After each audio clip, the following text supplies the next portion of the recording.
I don't hate the way the system is. You can't hate the game. You just got to learn how to play it. What led you to the entrepreneurial journey that you're on today? We agreed that he would, give me a percentage of the land and stuff like that and what it was worth. That didn't happen, but it completely wiped me out, and that was my first experience of my business. And it couldn't have gone any worse than it did. How was your mental state at that moment? Because this is a big hit. I didn't know what to do, I didn't, and I felt ashamed. We have a lot of recruitment companies who comes all the time, and they're all run of the mill. And you guys stood out. It is a new shift in thinking about recruitment. So yeah, I'd rather spend 10 years failing, trying to build something for myself and create life by design and on purpose, as opposed to... Welcome to a new episode of Behind the Hustle. Today I have with me James Govey. Do I say that correctly? That's right, Govey, yes. Yeah. You are in the career business. Yes. And what do you do exactly today? So we have a company called Global Early Careers, and essentially we help early stage professionals launch their careers. And recruitment is something that I've been doing for the last 8 years. So everything from your C-level executive search to your mid-level contractors, all the way down now, which is my latest company, Global Early Careers, which is internship recruitment. So it's something very different, something that most people wouldn't want to touch, to deal with interns and stuff like that. And I get that, but it's a huge passion of mine. And, I saw a big problem in the market, which we can speak about in a moment. But yeah, that's what I do. Because that's kind of where our journeys crossed, and why I invited you to come here today. Because in another company I work with, you came and offered your services. We have a lot of recruitment companies who comes all the time, and they're all run of the mill. And you guys stood out. So we can go a little bit deeper into that later, how you stand out, what's your unique differentiator. Hard word to speak for a Norwegian. Differentiation. Yeah. There we go. British guy, what can I do? So what led you to the entrepreneurial journey that you're on today? I'm happy if you go all the way back. Yeah. And how did you reach up where you are? Okay, so my dad was an entrepreneur. He was a property developer. He ventured into different industries, different business ventures with different business partners, and it was an interesting one because I saw quite a dark side to business growing up. My dad's a very clever man. He knew how to operate both the light side of business and also the dark side of business. And he was kind of the person bang in the middle of it all. So he was a little bit crossing the grey line back and forth. There were many grey areas. There were many things that could have gotten him into a lot of trouble. And growing up, you're quite naive and you kind of think that's a cool thing, And I was surrounded with some pretty scary and dangerous people, actually. Oh, wow. Gangsters of the world in London and stuff like that. Getting into all sorts of different businesses and things like that, which, growing up, I wasn't really aware of at the time. But as I started to get a bit older, I started to understand, that these certain things are bad and these certain things are good, and why is he operating on both sides? He never done anything illegal, but he definitely knew people that were doing things that were illegal or corrupt. So I was quite fortunate to see both the light side of business and entrepreneurship, and also the light side of business, good actors and bad actors. And growing up, I had a decision to make. What side do I want to be on? And obviously, I chose the light side. As something inside me, intuition was telling me, don't go down that path. Go down the right path and do the right thing. But so this background helped you to seed your entrepreneurial spirit. Yes. But it also helped you to set the shining light for yourself, a guiding light where you want to go. Exactly that. Exactly that. So yeah, it all started. I started to learn things from my dad, and he said, the world is a can be a dark and horrible place, and don't be naive to it. It can be ruthless, and my dad was a ruthless businessman, very cutthroat, very old school. So I took that and I kind of, that entrepreneurial spirit started to form, and I wanted to create my own path. You know, in my early 20s, I started to look at mentors and, started to read books on, it all started with personal development, actually. The first book I ever read was The Secret. I was in a very dark place in my life. I didn't really know what to do. And I started to read about the law of attraction and how you can, create a vision for yourself. And if you believe in what you want to achieve and you believe in it enough and take the necessary actions, you can achieve the things that you really want. So that's where it all started. And then I started to figure out, okay, what are the businesses that I'm interested in? And, is that something I see myself doing long term? So that's really where it started. And many failures, years of failing, years and years. I'm 29 now and I'm only starting to see, the fruits of my labour. But I've had, 8 or 9 years of complete failure. So you're saying that you tried many things from an early age. So you started your own trials and errors quite early, right? Yes. Can you give some examples of what that journey has been like? Which different topics have you been in? Yeah, so my first love was music, DJing. My sister had a boyfriend who was a DJ, very good DJ, and had an events company. I was 16 at the time when I wanted to get into it, so I was underage. So I spent a couple of years learning how to DJ. It wasn't a business, but it was something I wanted to do for myself and something I felt very passionate about. Did you think about it as a business? No. Or it was pure passion? Just pure passion, growing up, I failed in school. I was always ending up in fights. I didn't get along with traditional education. It didn't make much sense for me. And I got kicked out of school, sent straight to college to see if there was anything I could do with my hands. So I had to learn about bricklaying and carpentry and stuff like that, which is also what my dad wanted me to do as well. I've done all of that parts of my career. I tried everything also. Yeah, my dad also said that's what you need to do, boy. I've got a construction company and you can work your way up, understand the building trade, and then you can, follow in my footsteps in property development. And I thought, that was a good career path for me. I can kind of prove myself, understand the business. But I didn't like college. I didn't like the bricklaying. I couldn't see myself doing that for years.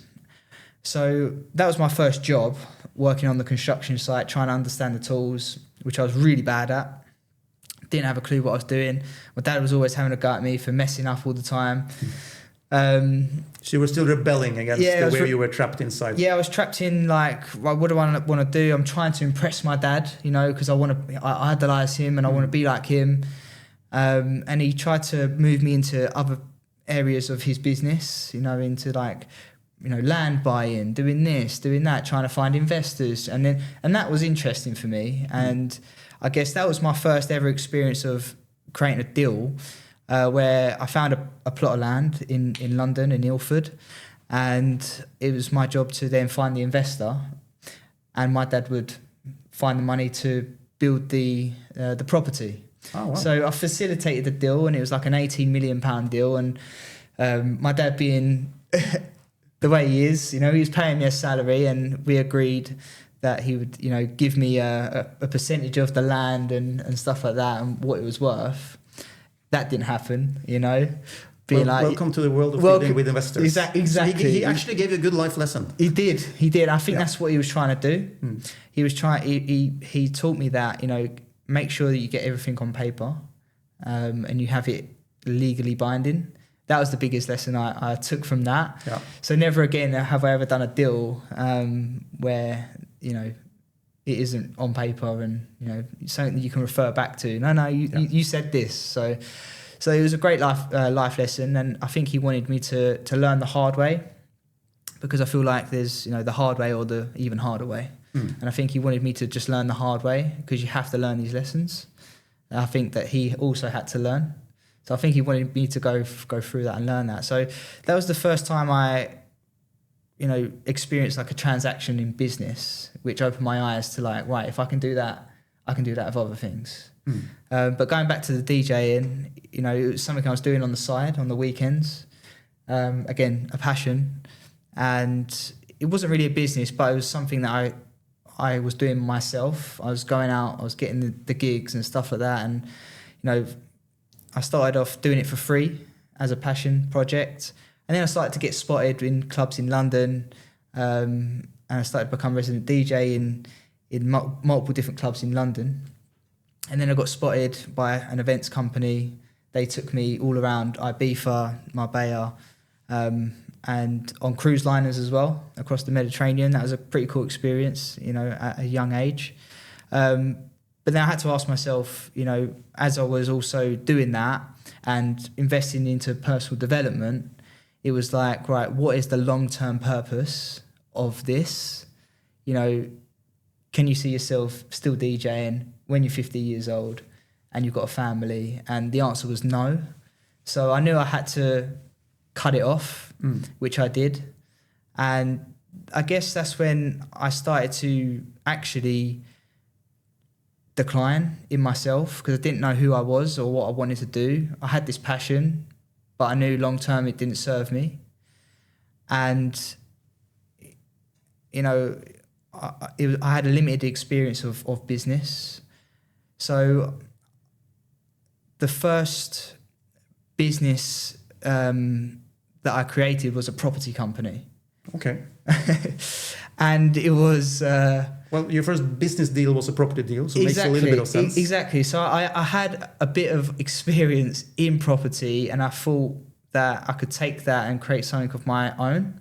So again, I started to read books on property. I started to seek out mentors, do the courses, go to the seminars, and do everything I could to get around the property industry. I invested into mentors. You know, I'm a big believer in that. And I came across a strategy called rent to rent, which is basically when you essentially sublet, in other words, where you rent a property and you re-rent it out in a different structure. Yeah. And that was the first business I did, about 6 months before COVID. Yeah. Right. It's a little bit different than UK here in Dubai, but this has been very big for the Airbnb market here. Yes. They rent to furnish and sublet. Yes. But then COVID and summer seasons, they all have to have enough cash flow to sustain themselves, right? Yeah. Because there's just not enough rentals in that period. So exactly I don't know if you experienced some of the COVID and you got a massive hit, right? Oh, it completely wiped me out. So there's me, a young 22-year-old. That was my first ever raise. I raised £50,000, my first ever raise. And the investors were absolutely lovely. And I put together a proposal, and it was this building, a commercial property. It was lovely. It was an old accountancy firm. Okay. And they spent so much money on the interior, and it was just amazing. So I didn't have to spend too much money. And I turned it into a beauty salon and a hairdresser's. Accounting firm to beauty salon. I know, right? So the idea was to rent the property, the single property, and then rent the chairs out to freelance beauticians and hairdressers. And there was also a coffee shop in there as well that I rented out. And they like a beauty academy, it was great. Had all the people that wanted to sign up. I created a waiting list, so they're already there to go on launch day. And literally a week of when I opened the doors, COVID was announced. The beauty industry was quite heavily hit. Yeah, so that You were still in the UK. This was in the UK. That was in the UK. That was in the UK. Because I remember very well here. It was one of the first industries they lifted the rules for. They let the beauty industry, after a few weeks, they said, you're allowed to do home visits. Because it's like the one thing we all can't live without, right? Exactly. Getting your hair done and the makeup and all this stuff. Exactly. But it completely wiped me out. And that was my first experience of my business. And it couldn't have gone any worse than it did, you know. And, you know, I was challenged by obviously the external circumstances of the world, but also the internal struggles that I was, you know, going through, you know, still trying to figure out what I'm going to do. So how was your mental state at that moment? Because this is a big hit. It's also the first time you raised external money from investors.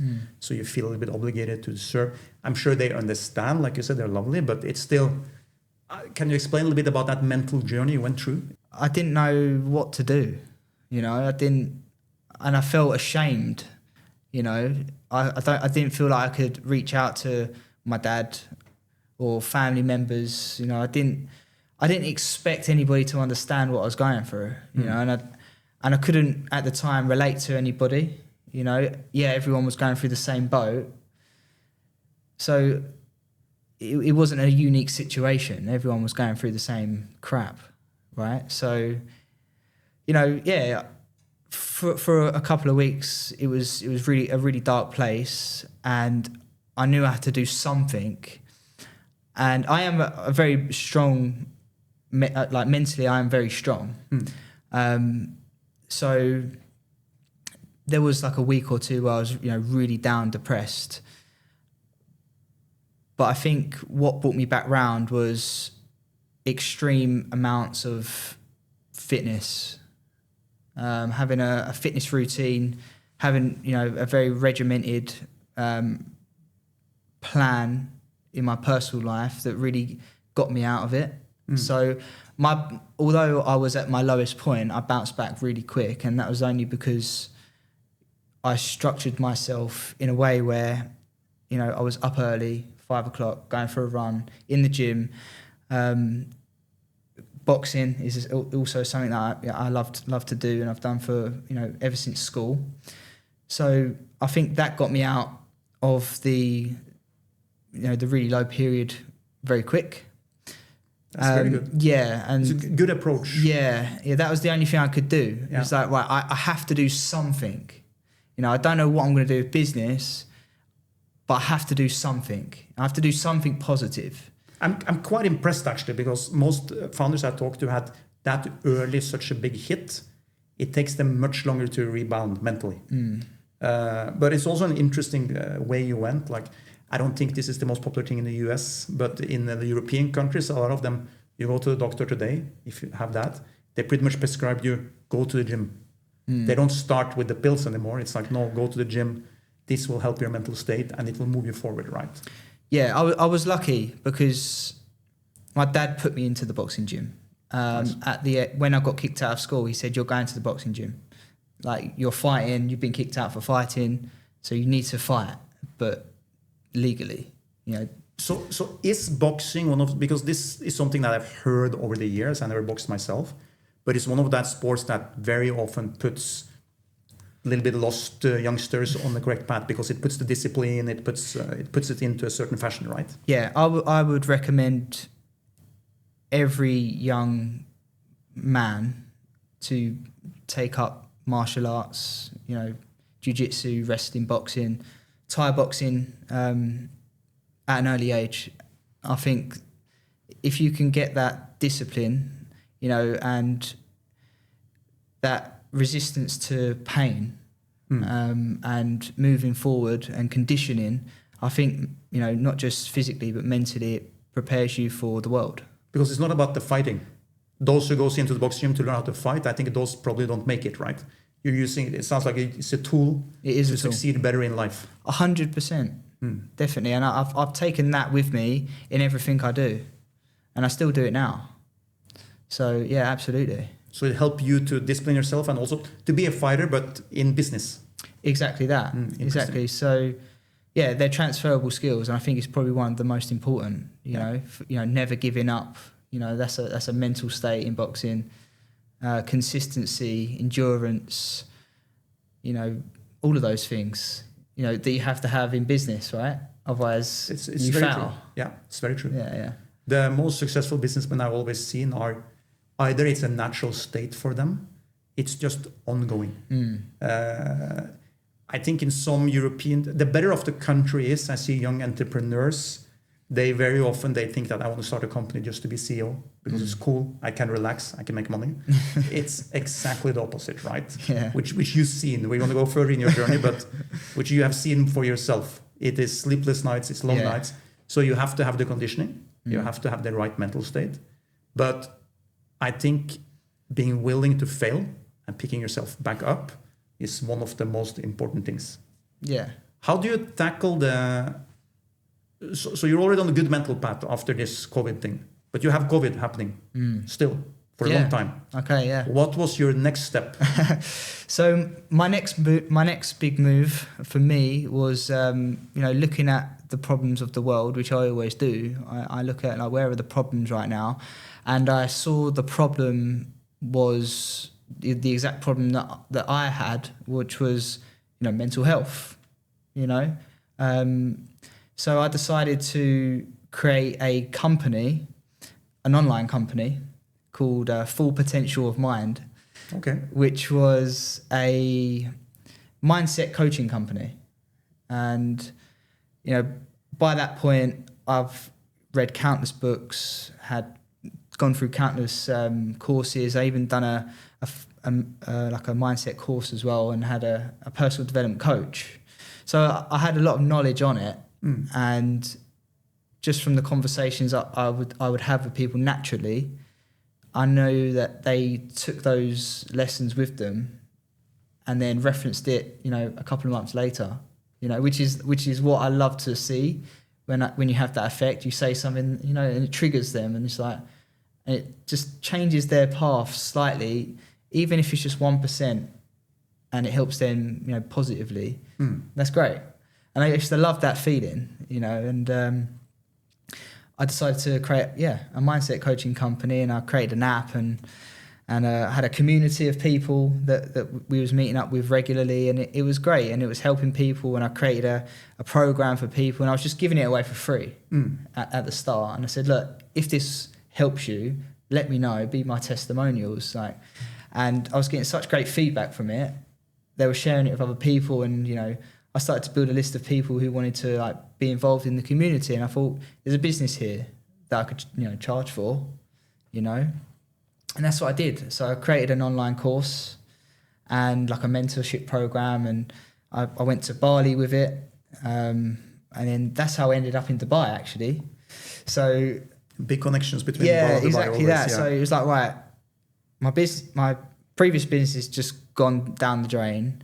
I need to figure out something else, and that was the next move for me. And my idea at the time, my goal was, I want to make £10,000 a month. That was my goal, and I want to do that, in exchange for services rendered and, value that I add to people. And the mindset coaching business at the time was right, I want to travel now. I want to get out of the UK. I want to be in Bali. It looks like a great place to live. Get nice away, beaches, nice weather. Nice beaches. Get away from it all. It was still open at the time, so I thought I'm going there, and it was great. And I lived there for about 6 months, but the stopgap was Dubai, and when I got to Dubai, they cancelled the flights to Bali. Okay, wow. So I ended up being in Dubai for about 6 months. Nice. Yeah, so it was a completely, is it serendipitous? Yeah, probably. Opportunity, scenario. And I actually fell in love with the place, but I still had the goal to go there. And when I went to Bali, I still had the business. I was doing it online. But then I thought, this place is too slow for me. Everybody is out there, they're meditating. And I love all of that stuff, the spiritual side of life. But I feel like people out there, have a bit of a imbalance in perspective when it comes to that, and they've gone too overboard with it. And it's like anybody that doesn't follow our spiritual practices. It's a very interesting thing that you're saying that, because I've seen it happen a lot, right? So I meet so many people in Dubai who spend a lot of time of the year in Bali. But exactly, they're looking purely for, I can run my business from a coffee shop on the beach always. And some can succeed, in my opinion, in smaller businesses doing that. Yeah. If you really want to build a business that has some equity in it, that might have partners, 100%. Exitable, it is much harder. Yeah. They're diametrically apart. You know, you have a lifestyle business, which is what I wanted at the time. And then you have a company, which is what you have and which I have now. And I think people don't know the distinction between the two. You know, some people just want to earn money and they think they can build a big company out of it. So describe for those who don't know, what is a lifestyle business? Yeah, so a lifestyle business, you can make,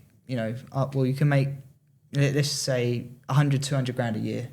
It's you might have a couple of people working with you, but there's no real company structure. There's no real exit strategy. There's no real, plan. You just want to drive the nice car. You want to have the nice apartment, on the palm. Do a lot of meditation. Do a lot of meditation, kind of wear many hats and stuff like that. And that's fine if that's what you want, and that is what a lot of people do want. Yeah. They want to be their own boss. That's great. They want to be a CEO of the company, fine. But that's as far as it goes. It buys them it depends on how you view it. It buys them the perception of freedom, right? Yes. Perception of freedom of time and location and so on. But the question is, does it give you that freedom in the future? Yeah. Building equity doesn't mean it's not the right thing for everybody to do. But this podcast is about the entrepreneurial spirit and journey. So that's why I usually focus on these things. But a lifestyle business has a tendency to die off at some point if your life goes through changes. And I think it might be harder to pivot a lifestyle business than to pivot an actual business, which sounds counterintuitive because there's much more moving parts in a big business. But there's a lot more leverage. There's a lot more leverage. Yeah. And most successful companies I see, they typically pivoted several times from funding until they actually achieve the success they're looking for. Yeah, no, I agree.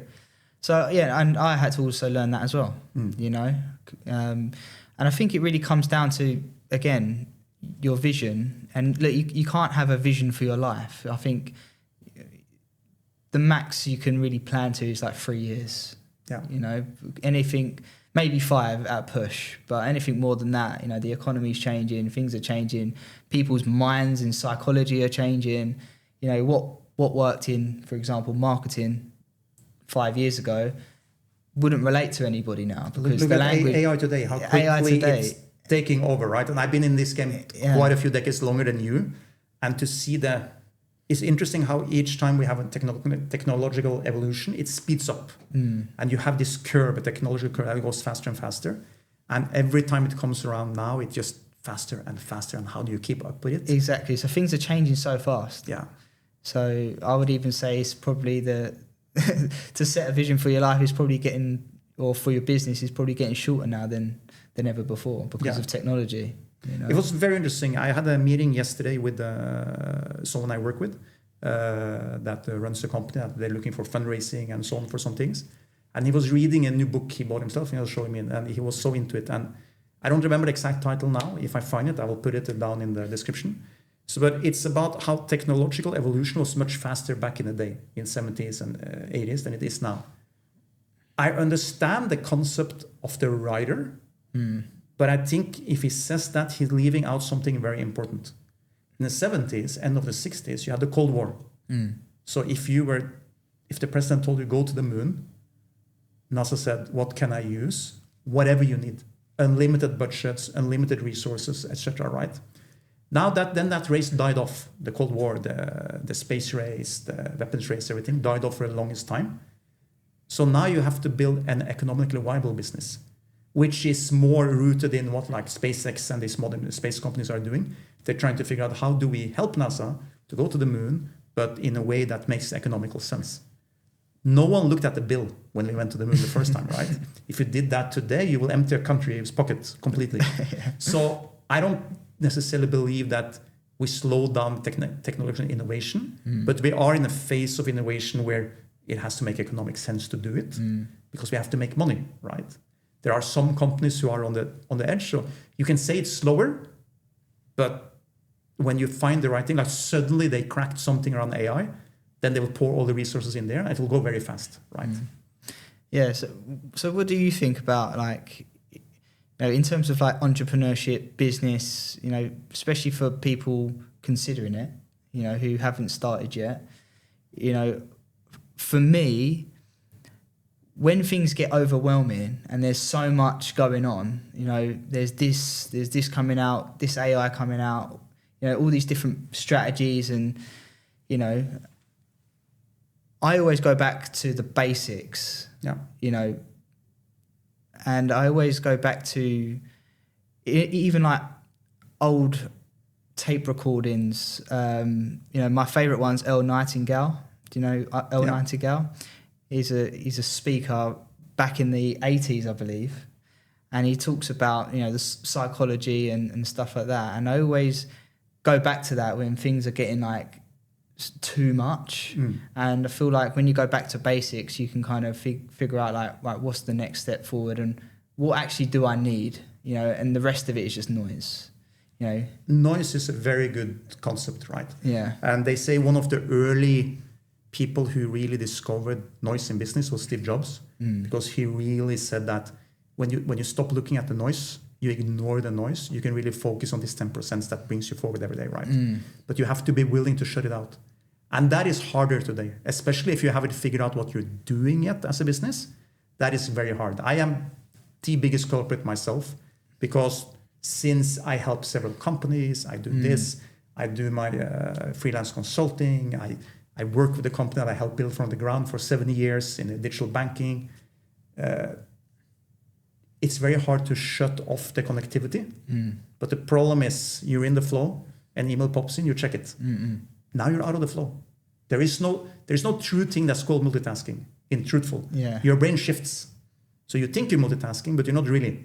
It shifts there. Yeah. And then you have to shift back, which means you're losing a few seconds, 10 seconds, 20 seconds, 30 seconds, every time to get back on track, right? So when I was younger, when there was less noise, there was books. There might have not been internet available all the time.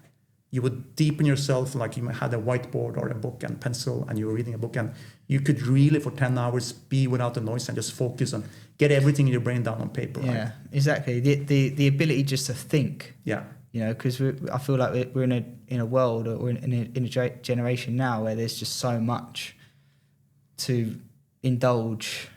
You know, so much content, so many new things coming out. You know, and all these innovations that are just, you know, wrapped up in the same, you know, solution. You know, just relabeled. You know, and a lot of people do that. You know, they figure out something and then they try to put their creative spin on it, and then you figure out, well, that just came from something else. So what's interesting with where we live right now is that it's the first time for decades I've seen this opportunity we have, right? You could literally start a company in a week and you can have all your systems up. That didn't exist back in the day. Yeah. You would contact the government, get the paperwork, you have to figure out what it means, or you have to pay a company big money to open your company, to register a domain, to do whatever you need to do was painful, right? Accounting, forget it. It's a hassle. You have to call an accountant. He will charge you. There's so much that goes into it that you have no clue what you're doing with. And you end up wasting so much of your time instead of doing what you should be doing, right? Which is your product and your go-to-market and your sales. Those are the things you really need to be doing. But so the great thing today, especially with all these new AI tools, it's possible to package automation of 80% of the things you need to take care of. Yeah. Automated messaging, emailing, automated CRM, automated deliveries, so that automated invoicing, automated money collection, tracking. You use the tools for that so you can focus on what you really need to be doing, which actually helps you remove the noise. Yeah. And it's much faster today than it used to be. Yeah. I 100% agree. It's never been easier to set up a business now, right? But I feel like the fundamentals are still the same in terms of like people, because there are hundreds, if not millions, of different AI tools and automations and CRM systems that you can use these days. But for somebody just starting, it's like, right, what one do I use? Completely agree. And then what do you do? Spend, hours trying to figure out what the right one, or do you do what we've always done, which is find somebody that is already where you want to be and ask them for advice and what tools to use. So that is typically the best approach, unless you're building it yourself. But you can't often build it yourself until you know the pain, right? It's a lot of people I see now, they talk about, you want to start anyone could start a business, but it's not for everybody. Some people are happy with a normal job, normal life, which is completely fine. The world needs all of us, right? Yeah. But entrepreneurship brings innovation. It brings the world forward. Failure brings innovation. But most people... So I believe you asked what is the advice for people kind of to start. If they have an entrepreneurial spirit, if they have an idea they want to try out, or if they don't know the idea yet. I've seen some people has a very interesting process. They write down... They spend 2 days writing down, here are 6, 8, 10 ideas. And then they spend, maybe next to work, they spend a month on each to validate, could it work? They do a minimum viable product, they test it. Yeah, I think this is a problem with entrepreneurs, if I'm honest. Okay. Because it's called the shiny penny syndrome. When you're a magpie, you see the shiny pennies and it's like, well, I've got this idea, this idea, this idea. It's great to have ideas, but they're not worth anything. But that's why, by writing them down and cataloging them, you can start deleting them. Yes, you look a little bit. I would do one at a time as opposed to doing all 8 because... No, you need to do one at a time. Completely agree. Yeah. But write them down because when you write them down and actually look at each of them for 2 hours, you realize, okay, 6 of this I can throw in the bin. Yes. Yeah. They will never be economically viable. I have no clue how to attack it. Yes. Right? And then you can start focusing on, are there something in the other ones? But other entrepreneurs have a very clear picture of what they want to achieve. Both those entrepreneurs very often ends up in the trap of fear for me. Fear of, am I doing the right thing? Can I do it? Is my life going to hold me back? How do you handle fear in this journey you've been through? The fear of the failure, the fear of the unknown. I don't think the fear ever goes. I don't think it ever goes.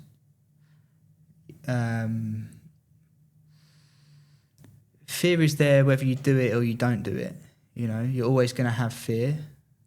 I think you just have to weigh up the pros and the cons of either working for somebody else or working to build something for yourself. And for me, whenever I had those fearful moments, I would always ask myself, what's the alternative? What else am I going to do? I would rather spend 10 years failing, trying to build something that gives me a life of freedom, something that will create an impact on people's lives, and fail trying to get there for 10 years and make nothing, but know that I'm progressing. Okay, I might have to, maybe go work for somebody, in the meantime. I'm not saying, just you need to live, right? Yeah. And that's what I did. I would find jobs here and there, as I was building certain things. I would always find my way. That's kind of how you got into recruiting, right? Yeah.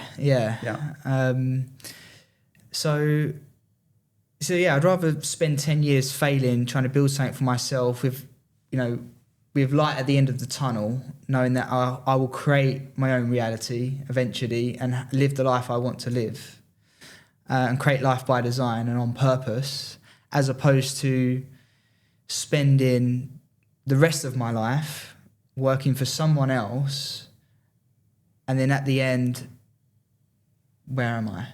Yeah. Who am I? What am I doing? I've spent all my life working for someone and I'm still working for someone. And there isn't any light at the tunnel when you're still not really fulfilling what you actually was meant to do. So that's why I asked myself, what's the alternative? And I don't want to spend all my life working for someone else because they're not going to give me the life that I want. So I'd rather fail my way forward. But this sounds like something you started realizing quite early in your journey. Yeah. It's not something that came to the later years after experience. It sounds like this has been festering and growing with you since quite early. I came across a book called Rich Dad, Poor Dad. Yeah. And something in that book really stood out to me. And I read that book at quite a young age. And it was the 4 quadrants in the book. And I would highly recommend anyone get that book. And it's the 4 different paradigms really of life and business. And, you know, on one side it's, you know, you're an employee or you're a self-employed individual. And on the other side, you're a business owner or an investor. In shorter terms, the right side is really a life of freedom, where a business will give you a system that you create, and then that system then creates your business, and that will give you the life you want. Or you can be an investor, invest into other businesses, right, or property, or whatever. On the left side, it's really a very limited lifestyle. You know, you're working for someone else. You work for a paycheck, which is, there's nothing wrong with that. I'm just saying that is it.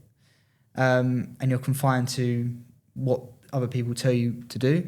And then you have the self-employed individual, you know, and a lot of the time people think they own a business when you're self-employed, but actually you just own a job. Yeah. So when I learned that, I knew I wanted to be on the right side of that quadrant, you know, and build businesses and invest into things, and because that's ultimately the life that's going to give you the freedom and the flexibility to do what you want. So that really was a paradigm shift for me that I really needed to follow. Interesting thing though, because with what you're doing today, your business does well if all these people don't start their own business. They go and take jobs, right? Exactly. But and again, exactly that. You know, I don't hate the way the system is, or how life or business and the economy is set up. You know, you can't hate the game. You just got to learn how to play it. Yeah, and that is business. You know, and not everybody wants to be a business person. Not everybody wants to invest. Whether that's in business or in themselves, you know, and not everyone wants to do that. I do. And, you know, my mum always told me that, you know, because I was always passionate about, you know, getting people to see that they can do what they want to do in life. And early on, when I was, you know, in my early 20s, I would try to put on what I learned to other people, so much so it was like, you were a bit annoying at the time. I was a bit annoying, you know. Yeah. Imagine. It's like, look, you don't have to work for someone else. You can start a business. You can do this. And they're like, I don't want to do that. I just want a simple life. I want to work for someone, have my salary at the end of the month. I want to drive a half decent car, have a half decent life, and I'm happy with that. That's fine. And you just have to accept that.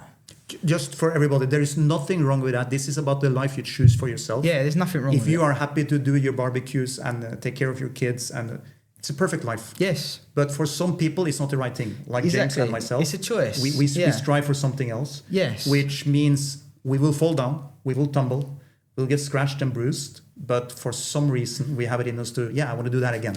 And there's even times where I'm envious of people that are, you know, in a secure job or whatever.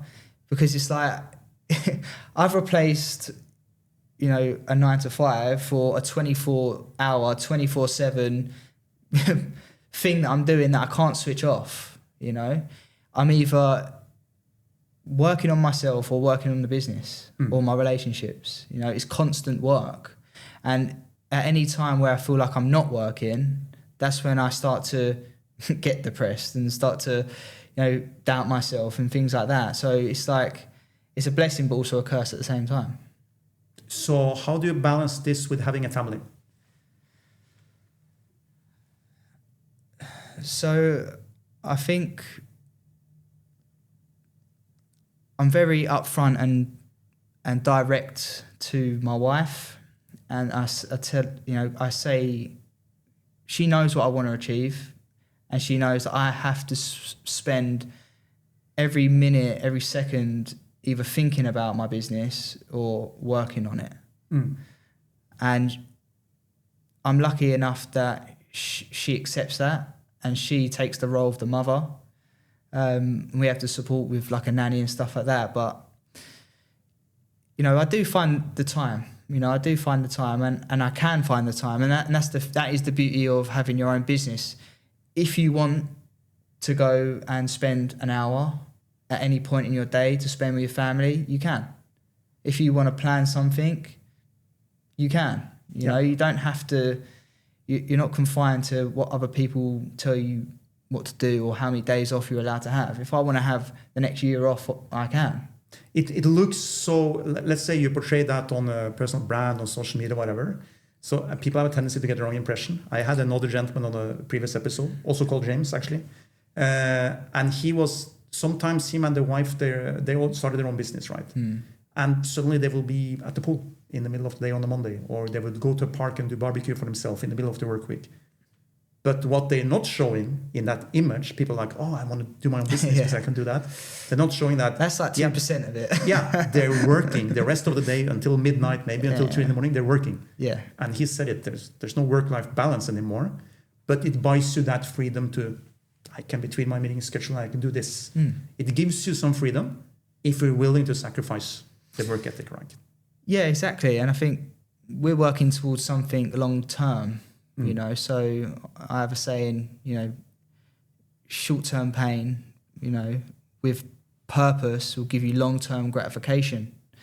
But most people, they look for instant gratification. They want it right now, and they don't have any purpose for it. Yeah. Which means, they will have long-term pain, So in other words, if you do the easy thing, you'll have a hard life.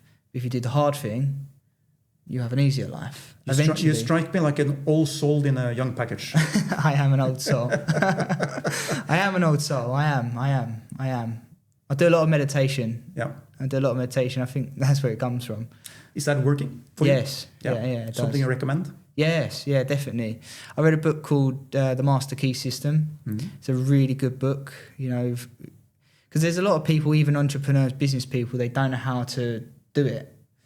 So that book, The Master Key System, it tells you week by week how to advance in the meditation. It's way too long to even speak about now, maybe on another episode, but I'd highly recommend that book because that was also a game changer for me, just to be able to be present. But then also, if I wanted to, I can visualize, which is also what it talks about as well, how to visualize things right till the end, and how you see it clearly. And it's helped massively in business and personal life. I think it's important to find what helps you, right? Because you see different schools on this. You see those that helps massively. Yeah. Then you have the older school, like the Mark Cubans and Alex Hormozzi, which is, no, I roll out of bed and I'm start working. Yeah. I don't do any of that because for them it doesn't work, right? But everyone has to find their own journey and their own path. But I do believe in what you talked about, martial arts and so on, that if you can build a structure that helps you. I will give an example, right? So when I was 13 years old, my dad painted houses for a company. When we had summer break from school, from the year I was 13, I would go with him for 2 months, 7 a.m. Painting houses and the whole day. And you come home, right? So my friends were at the beach. They were doing something the whole day. Yeah. I did that until I turned 18 when I started my first business every summer. But what I learned was work ethic, which served me very well later, right? Okay, I didn't do martial arts and all things, but it gave me a structure. And I learned that if I do my work well, you need to show up on time, you need to do the work, and you need to take all those skills into your own business, right? There's no such thing as just waking up, today I'm going to work on this, or maybe I work on that, which I fall into the trap of doing very often. What did you call it, the British? We just say it more regularly, like the shiny new object syndrome. Oh, yeah. It's shiny penny syndrome. Shiny penny syndrome, I like and that. we're all victims of it. Yeah. Even me. I come up with an idea or like an initiative. It's like, it's a great idea, but then you soon find out it's not. Yeah, for me also, because a long part of my journey has been helping other entrepreneurs as a consultant, as a small partner, as an advisor. So my brain is very creative about how to structure a business, come up with an idea, something that can work. And that is very hard to get out of. So I'm working on something specific. Ooh, that would be a great thing to do. Yeah. And for me, what personally works, so I went back to now, instead of an iPad, I'm using a Remarkable. That's cool. I like it.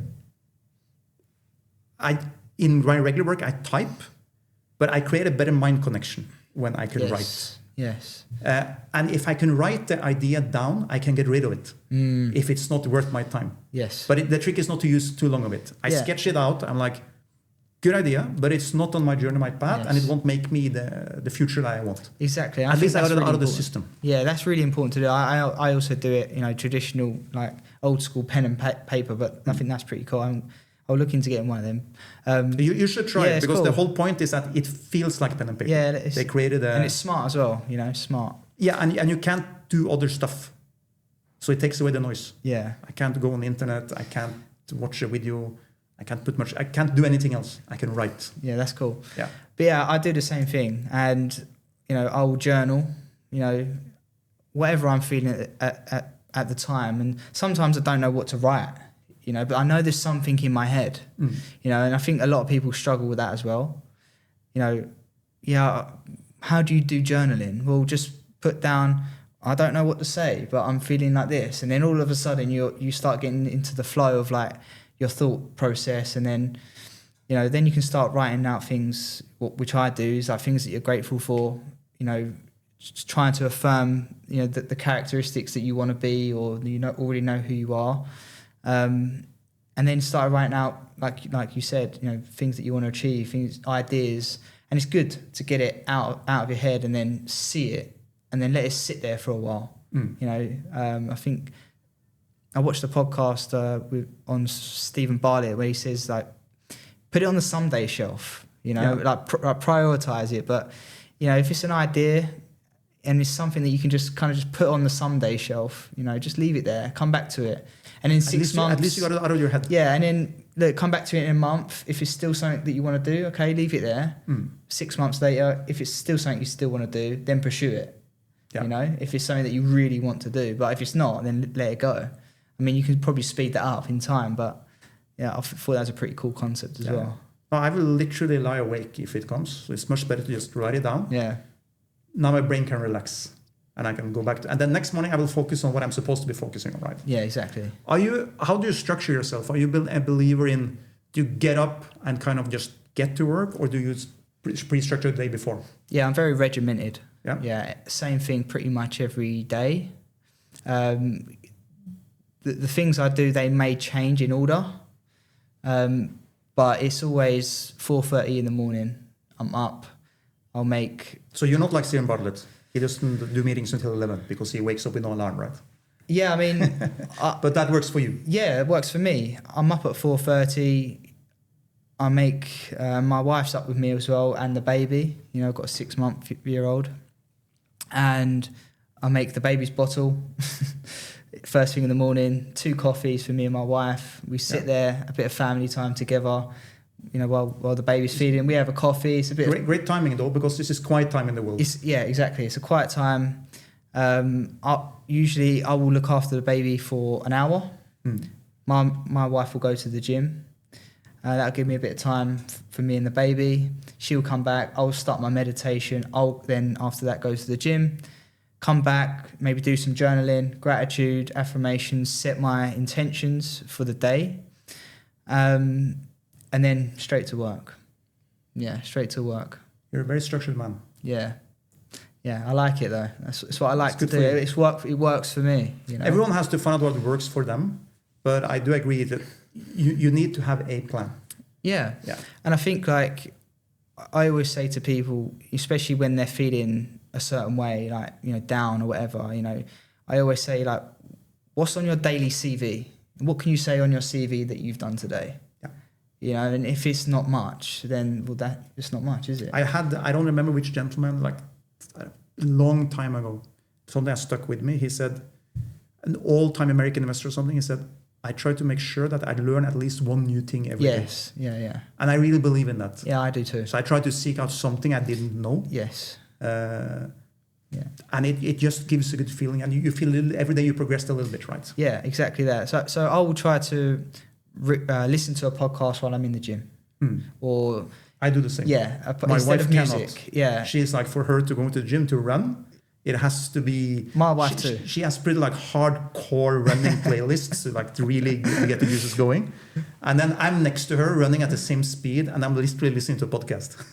Yeah, exactly that. My wife's the same. Yeah. My wife's the same. But yeah, anything. I think there's something on YouTube. There's a person on YouTube. I think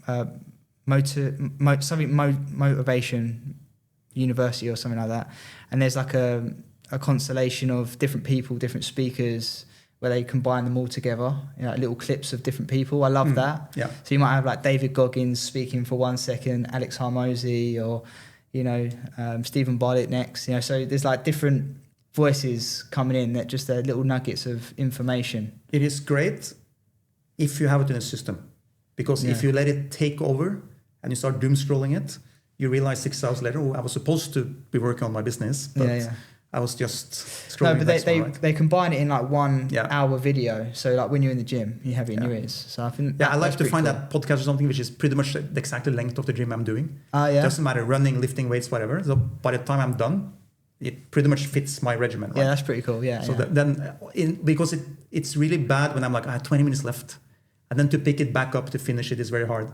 And then I feel bad if I'm like, let me just sit down and listen to it for 20 minutes. So you wanna keep moving, right? Yeah, exactly. It's one of the principles I think, like Tony Robbins has always taught it, the army always teaching it. Getting up and doing the bed has nothing to do with doing the bed. It's about doing one action that creates forward motion, right? Exactly. And I think your regimen, how you have a great regimen for that. You have a plan, you get up. So you are already hours ahead of other people. Yes. I'm not telling people that you all have to get up at 4:30. You have to find out what works for you. But the important thing is to start the forward journey when you do it. Exactly. And I think it's all competition out there. Yeah. And you'd be naive to think otherwise. There is someone somewhere that wants exactly what you want, and they won't care how they take it off you. The good thing though, so what I feel that what I try to teach young entrepreneurs also is that I spoke to so many people over here and said, I have this idea, but I don't want to tell anyone. Okay. I can't even tell you, Peter. I need you to help me, but I can't even tell you. Yeah. I'm like, I can't help you unless I know what I'm doing. Yeah. But someone might do it, right? People who say that, they never end up doing it. Today, there's 8 billion people in the world. There is space for all of us, the kind of businesses we build. We're not building Tesla or NVIDIA. We are hopefully building good businesses over time that can grow into good equity to our future, whichever path we want to be on. But there's 8 billion people. There is space for all of us. There's some competition, but what needs to be invented has been invented already. Yes. When we did the previous company, we had so many lawyers coming, you need to protect your IP, you need to protect your source code, everything. And of course, the price tag is like, we'll do it for you, $500,000. I'm like, that $500,000 is something I can use to actually create the business. Yeah. And I didn't invent the wheel. Yeah. I made a better mousetrap, right? That's all I did. I took what exists and I made it better, and I made a great product to market fit. Exactly. And then we put it in front of the right people. Yeah. Because this is a skill that I think entrepreneurs very often, especially young ones, first timers, which is a little bit hard to learn. You have to try to figure out who you're actually selling to. You can't just say, I'm selling to everybody. Yeah. You can't target anyone. Exactly. It doesn't matter how you plan your target, but you cannot target everybody. It's impossible. You will just become noise. Yes. You have to figure out someone and go after them. Yeah, exactly that. They say there's riches in the niches, as they say. Yeah, I agree with that 100%. And I think there is an element of, coming up against competition, because you don't want, although you can, focus on a niche and be a specialist as opposed to a generalist, there is still an element of competition. And I feel you do have to have something different in comparison to what everyone else is doing within that same market, because you don't want to be a Me Too marketer or a Me Too recruiter. Oh yeah, I do recruitment in fintech. Me too. Me too. How many people are doing recruitment in fintech? There's loads. Yeah. So there is an element of I know them all. Yeah, they all came to us. Exactly. So you've had the phone calls, right? So this is a perfect example. Us sitting here today, I wouldn't be sitting here with you if I didn't have something different, right? So this is what when I discuss with founders who's fundraising, you have to have what in the pitch deck is called an unfair advantage. It's a word people sometimes struggle with wrapping their head around, but you have to find what is your unfair advantage. Yes. So let's pivot to that. Okay. What is your unfair advantage in the business you're doing? Give me a little bit of background about Global Early Careers, what it is, and what is your unfair advantage? Okay, so I think to take it back, I learned a strategy called the Blue Ocean strategy. You know of it? Of course you do. This is one of the OG books. OG books. I would, it's up there with the top 5 books in business. I would say, if you're an entrepreneur and you want to launch a business, read that book first, because that will give you the ability to position yourself in a market that is, maybe already overcrowded and oversaturated, but it will give you the positioning and the messaging and the initiatives to create your own market space. And again, I'm not going to go into the whole strategy, read the book, but that's exactly what I did, So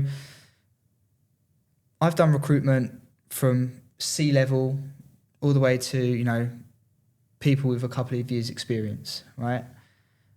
And what I saw in the market was that everyone did that.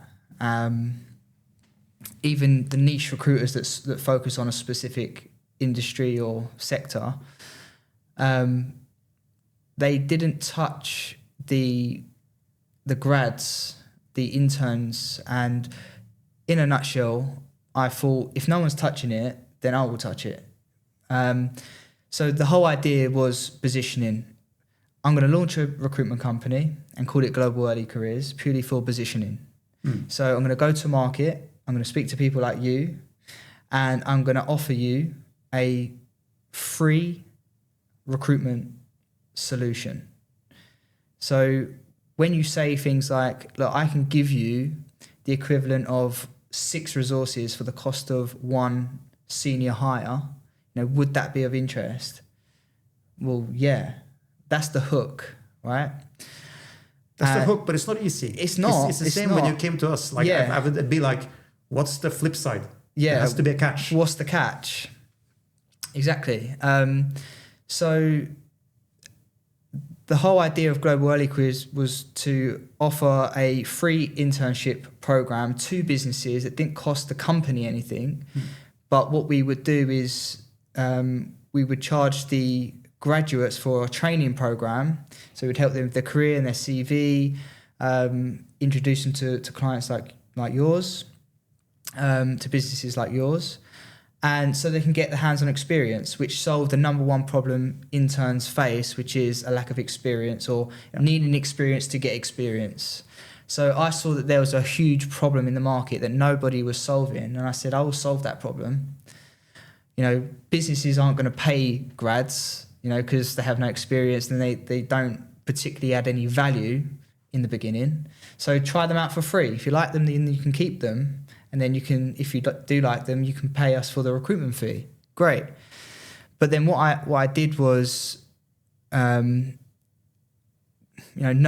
what I really wanted to do, which was providing senior contractors, providing headhunting services, RPOs, taking ownership, which is really the long-term goal, taking ownership of a company's recruitment process, but grow with the business. Yeah. So at any stage or at any level, I can come in with a solution. So that you're trying to cut costs, you're trying to keep, costs down. Okay, you need the extra pair of hands. I've got a solution for that. Use some of our interns, see if you like them. Let me know if they provide any value and support. If they do, amazing, keep them long term. But then there's also companies that don't want to hire interns because of the oversight burden. So there's a solution to provide the oversight and the senior contractors to manage the interns. And that's the 6 resources for the cost of 1, offering. And then there's the more senior headhunting, for CEOs and director level roles, which is what we also do. So, having having a offering at every point of the market, I think, is what separates us from other recruiters that just offer contractors. Can or you talk a little bit about, so headhunting. you did recruiting for someone else for some years? Yes, right? yeah. What process did you go through to go from A to B to reach this ideation and putting this live in the market? Yeah. As an entrepreneur. Okay, so I started off as a recruiter, a junior recruiter, no experience really, and I went into the company. It was a great company, very good, very reputable in the market, and I said to the CEO of the company, I said, I have no interest in being an employee. I want to build a recruitment company, and I want to learn from somebody that is where I want to be. So don't pay me a salary. It was also good timing as well, because I met this guy in Dubai, and he had a UK business, and he just opened up a Dubai entity, for tax reasons, for all of that, lifestyle, whatever. And there was an opportunity there, and I met him through friends, and he had the nice car. He had, and I was like, wow, what's this guy like? What does he do? And it was recruitment. And I said, look, how would you feel about just teaching me what you've done in the UK, and I'll replicate it here in Dubai.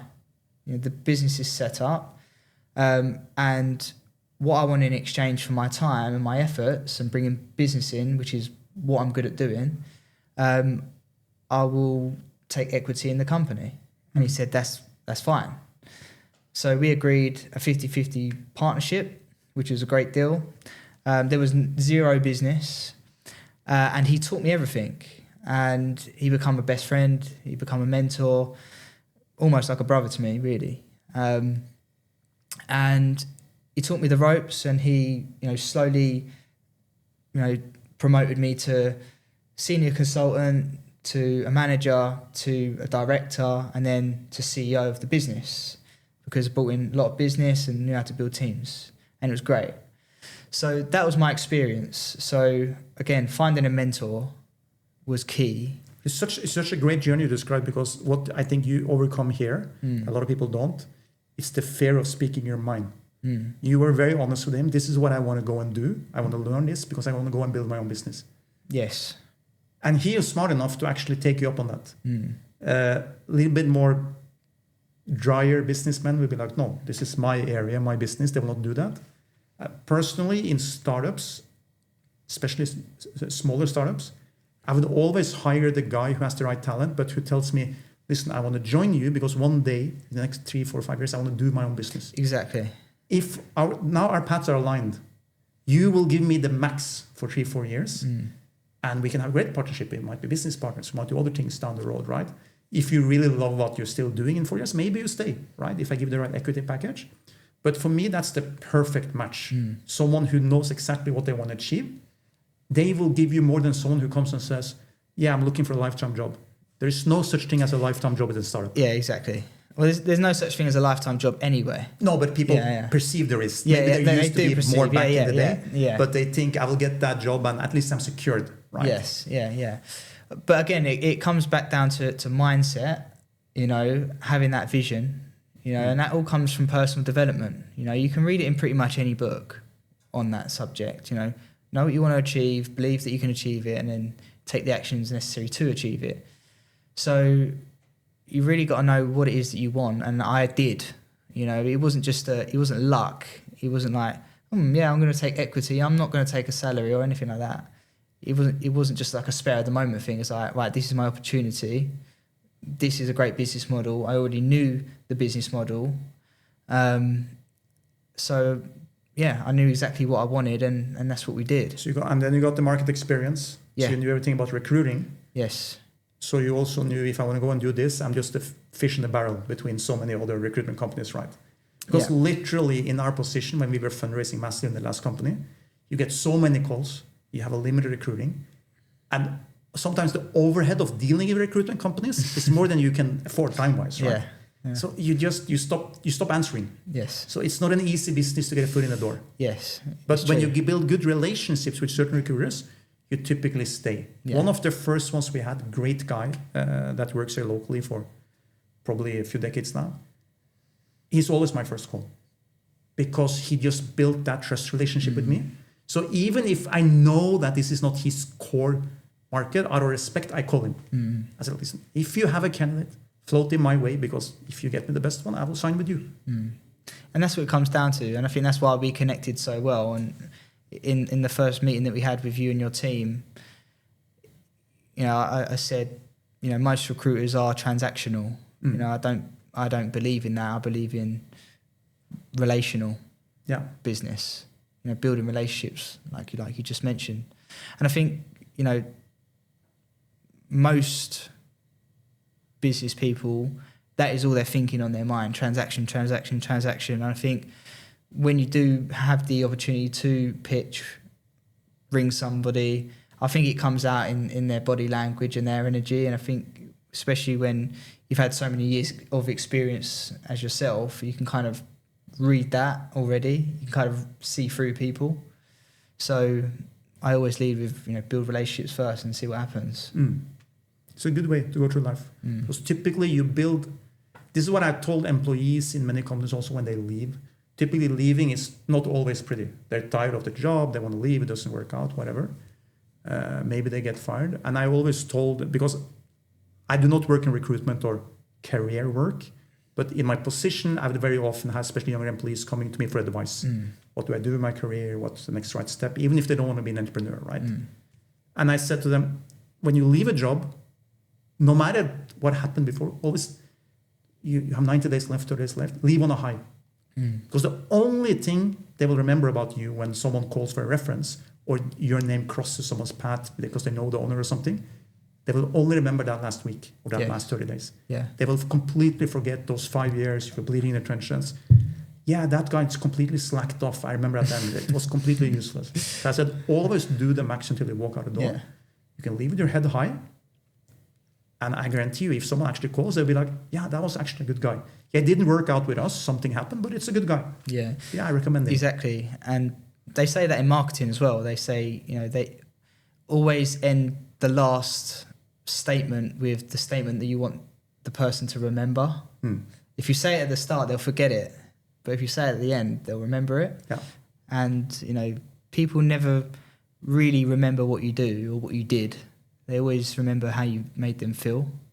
So, you know, leaving on a high, making them feel positive about the exit or whatever is how they're going to remember you, like you just said. So, how do you take, this is your unfair advantage, because you reach a stage in your journey, I guess, where you started working. You're getting your contracts, but it's quite unconventional in the industry we're in right here. You're the first one who's doing it this way that I've seen. I've seen a lot of similarities with companies, but they don't actually have the right mindset for what they want to do. They just want to milk the candidate. They just want to get rich. They just want to milk the candidate. I might improve your CV, whatever, but pay me a lot of money to do it. Right? Oh, yeah. Oh, I see. Yeah. Like career there's coaches and stuff. There's a lot of that around. Yeah, there's a lot of rubbish out there. Yeah. You know, yeah. And that was one of the questions I asked you, remember? Yeah. In one of the first calls. I was like, first of all, how do you make money? It's just a natural instinct for me to ask. And then how do you get around that hurdle, right? Because when you hear free, you think... Is it? You remember my team also, when we introduced you to the team in that company, they were the overhead of dealing with the interns. Yeah. But when they understood the model, they got very interested. Yeah. But you had to go out and sell a shift in the mindset of people buying the service. That must have been a tough hill to climb. Yeah, it is a new shift in thinking about recruitment. And again, it really comes down to strategy, marketing, positioning, and also sales as well. I think you've got to be good at sales. And I think people in recruitment don't get the sales part right. You know, they're trying to pitch for something. And I believe that you really need to get into the mind of the COO or the CEO of the company and what they're thinking, which is not where most recruiters get to, because they're like mid management and they set up a company. So they don't really get to that point where they've spoken to CEOs. I've had the privilege of speaking to many. Good. So I understand how they think. But to answer your question, there was a lot of trial and error. There's a lot of trial and error. I stumbled across the idea when in my previous company. Mm-hmm. So when I was doing the headhunting and providing the contractors for these banks and stuff like that, it was great and the service was good, but we was up against other people, even the big four, right? And I used to get, as you probably do, hundreds of emails from young professionals saying, I don't know what to do in my career. I've gone to university, I've spent £60,000 on a degree and I can't get a job. And it used to upset me a little bit, to know that, because I never went to university. But to spend that amount of money and then still not be able to get a job, I thought, wow, that's crazy. So the idea came from seeing the problem in the market initially, and I just wanted to do something about it. And then I just started reaching out to my network to say, look, I've got some really hungry, passionate graduates who have done a law degree and they're working in the corner shop or working in a job that is completely unrelated to what they want to do. Yeah. Would you give these guys a go? They're telling me they would be happy to work for free just to get experience and a reference from you. And they said, yeah, we'll give them a go, Yeah, send them in. And I did that. And a lot of the interns, they transitioned to full-time roles. And I thought, wow, there's value in that. And so that's where the business was created. And I created that in the previous company, which is where me and the previous CEO of the company, we built a company. We had 50-50 shares. And I loved to do it. And I found passion in it because I saw that it was really a problem and no one was solving it. And my ex-partner, he didn't want to do it. He thought it's a headache speaking to these young kids. One day I'm speaking to a CEO and the next day or the next hour I'm speaking to a graduate, and he didn't want to do that. But I was like, I'll do that. I quite like doing that because I understand where they're at. So that's where the passion came for that. And we ended up stopped doing it we ended up, parting ways, and he didn't want to do it. And, that's when I thought, what, that's where I'm going to lead with that. Because I connected really well with CEOs on corporate social responsibility, which is also something that I learned along the way that a lot of CEOs value. They want to help the young kids. They want to give back. They're at a stage now where they've done it all, seen it all, made the money, and now it's like, right, what do I want to do? I want to do something that's a bit more purposeful. How can I give back? And I think that touches on a lot of key points for them. So it worked well. I just have to give a quick call to somebody and say, look, this is the situation. How do you feel about it? And they say, just like you did, I think that's a brilliant idea. Yep. Let's give it a go. So then I thought, that's a unfair advantage. I can speak to these people on a level about something that can create a social impact and something that's quite meaningful, as opposed to just pitching contractors or pitching headhunting services, So it was a nice indirect approach, and it worked. So we created a business out of it. Amazing. Yeah, and then that's really how it sparked the idea. And we just used it as positioning, and that's really what's getting us a lot of work. So yeah, that answered the question. You're speaking to in a very, very well way. No, amazing. Did you part on a good note with your previous partner, the recruiter, your ex-mentor? Honestly? Yes. You don't have to answer the question if you don't want to. Like I said in the beginning, he was a mentor, he was a brother, he was, he was a lot to me. And, look, it was something, again, that I learned, and it was a cowboy mistake. And, when I joined him, it was a gentleman's agreement. You know, I built that trust with him, and it was like, this is what I want to do.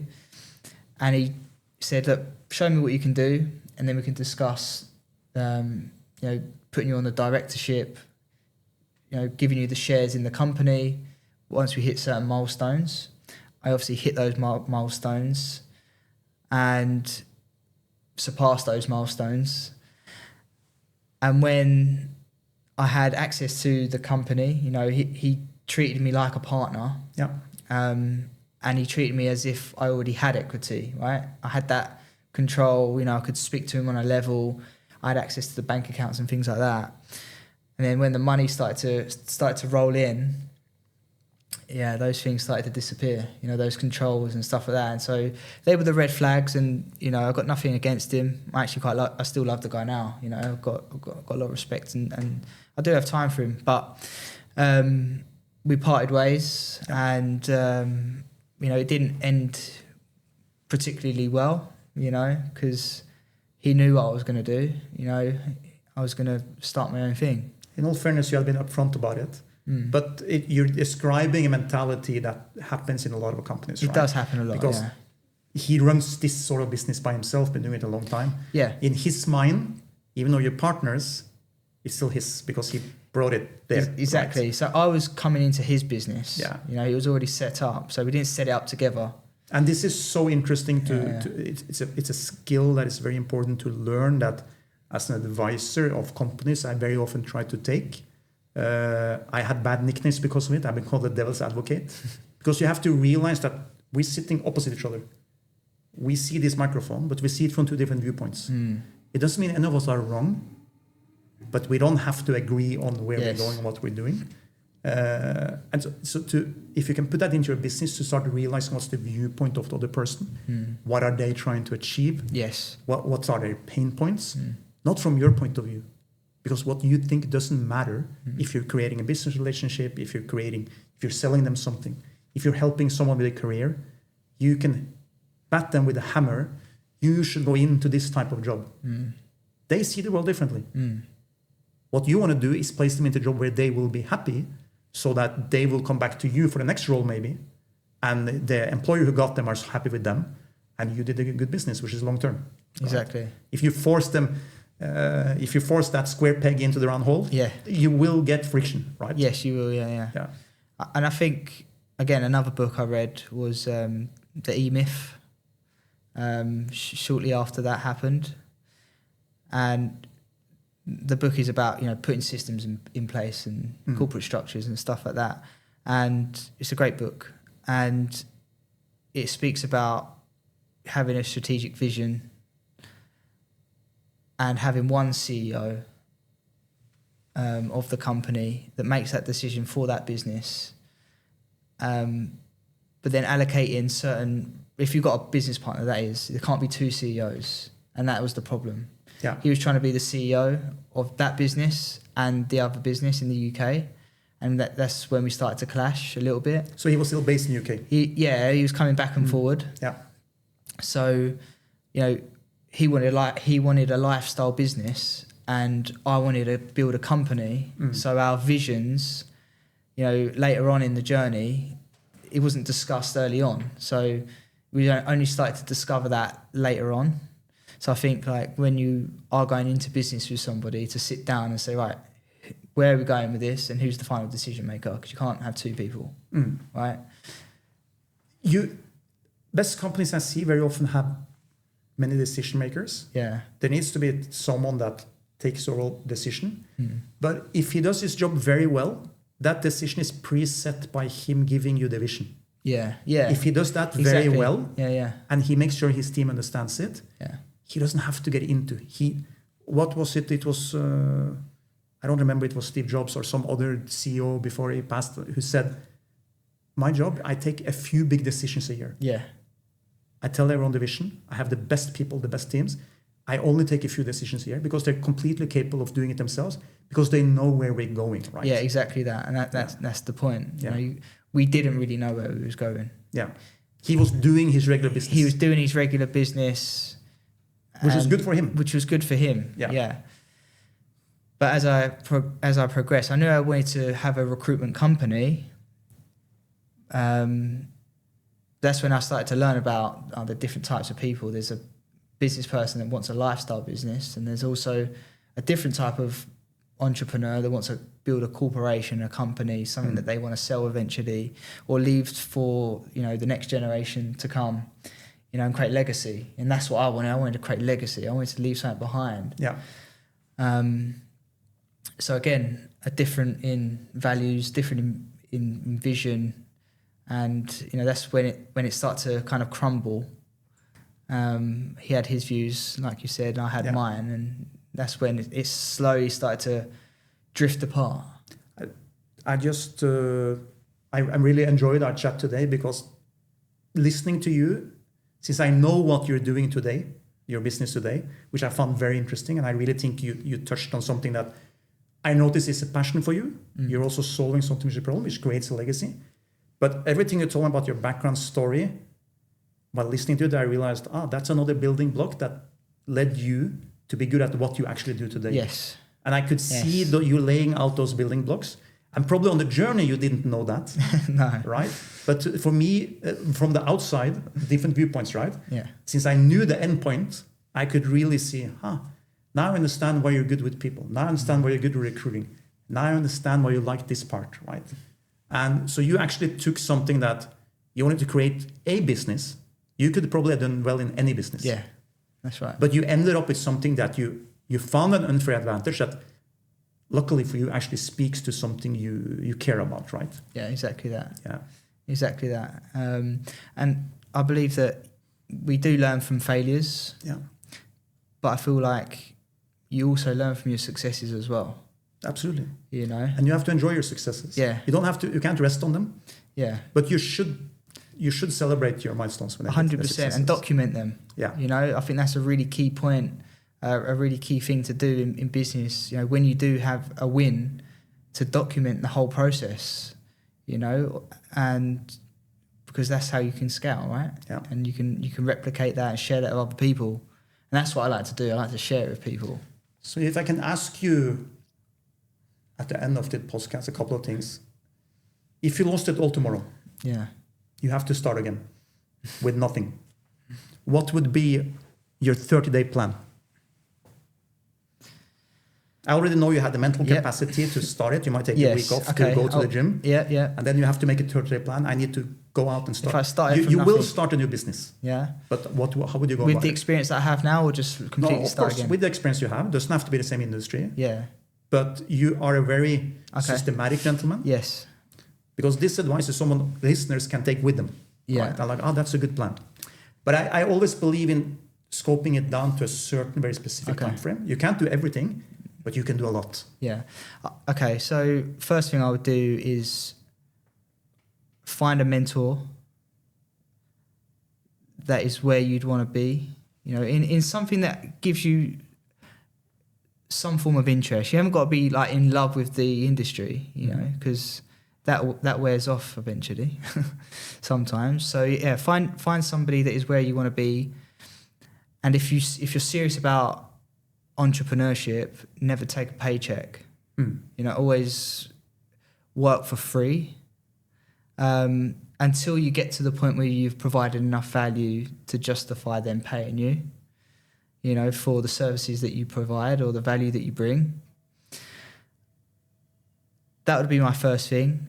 And then always learning and always invest into yourself, whether that's reading, watching podcasts, experiences, but making sure that you don't have an imbalance in perspective. You have a balance between like your health, building a business, but also have a balance with your relationships as well, and be very selective on who you hang around with and your environment, because that essentially becomes your reality, So that would be my advice. I think those you things. Cheated a little bit. That wasn't a specific 30-day plan. Was it not? But I think this, you described something that has worked for you over and over. Yeah, I mean that is something I would do every day. Over 30 days, definitely. Let's put it into a concrete example. For some reason, recruiting becomes illegal. You can't do recruiting anymore. And you have a choice. Do I move back to the UK with my wife and my family because of school is going to start in 60 days? I have 30 days to give myself the answer what I do. Okay. How would you structure yourself? What would be the steps? Maybe you have an idea already, something. Maybe let's say recruitment wasn't illegal, you can still do it. But what would the steps you would take? Every day for 30 days. There will be an action plan, right? Yeah, you will come up with certain items that you have to check off. So the items every day would be, the first thing I'd do if I literally had nothing was I would get into sales. That's what I would do. I would get into a business model that has a higher ticket product or service and learn how to sell it. If I was in like a really, really tough spot, and I would find a company that already done that, and I would, do everything I could, sharp early, learn how to sell it, what they're selling, everything, and I would dedicate all my time to learn that and sell that. But amongst that, to be, high performance, to do that, I would be getting up early, doing what I'm doing now. I would meditate, make sure that I'm calm, thinking straight. I'd make sure that my family are appreciated and there and seen. I'd make sure that I'm doing some form of fitness, running, boxing, martial arts, weightlifting, whatever. And then I'd spend the rest of my day working until I couldn't work anymore. Yeah. Yeah, that's what I would do every single day for 30 days. Okay. Yeah. It's a good plan. Yeah, that's what I would do. Yeah. Yeah. Lastly, I want to touch a little bit on what you offer the young out-of-school people, the interns. Yeah. How do you manage? Most of them are looking for a job to get a foot into the market. Yeah. But if you get one in who has that entrepreneurial spirit, who says, do you manage those two types differently? Career-wise, how do you manage that? Because I'm sure you get some who says, I really want to start my own business, but to be interesting for an investor, I need to get some experience in this space. Yeah. Yeah, that's a great question. So obviously, Global Early Careers is a business to help people who want to get into specific industries and work for a company, right? Like fintech or banking or consulting, that aligns with their university, right? And that's what they want to do. So I'll help them launch their career and get their foot in the door and the experience that they need to get going. But on the other side of the coin, the entrepreneurs, the people that want to start a business, I've given people opportunities to do that. I've brung people in as, partners. So they're ambitious. They're salespeople. They want to grow something. So I give people the opportunity to, come in, show me what you can do. I can give you the systems, the tools on how we'd run our business. It's all documented. It's all put into a step-by-step process or, an online course, if you like. Everything's documented. And I give that to them. And if they last more than 3 months, then there's some potential. But most people don't last a month, and they soon find out it's not for them. They love the idea of being, a business partner or growing a business with someone. But the reality of it is that you're not on a salary, because as soon as I put them on a salary, they become an employee, and the mindset changes straight away. So you really have to, try it, but it's not for everybody. So the pressure does build up in business, as you know. So you can lead a person to water, but you can't force them to drink it. I think that's a good way to end the podcast. You can't force them to drink the water if they don't want it. Exactly. James, it's been an absolute pleasure. Such an interesting conversation. And let's do this again some days. I think we have many topics we can cover together. Absolutely. Thanks for having me. If you like this content and you want to hear more real founder stories, we drop new episodes weekly. Make sure you don't miss that and click subscribe.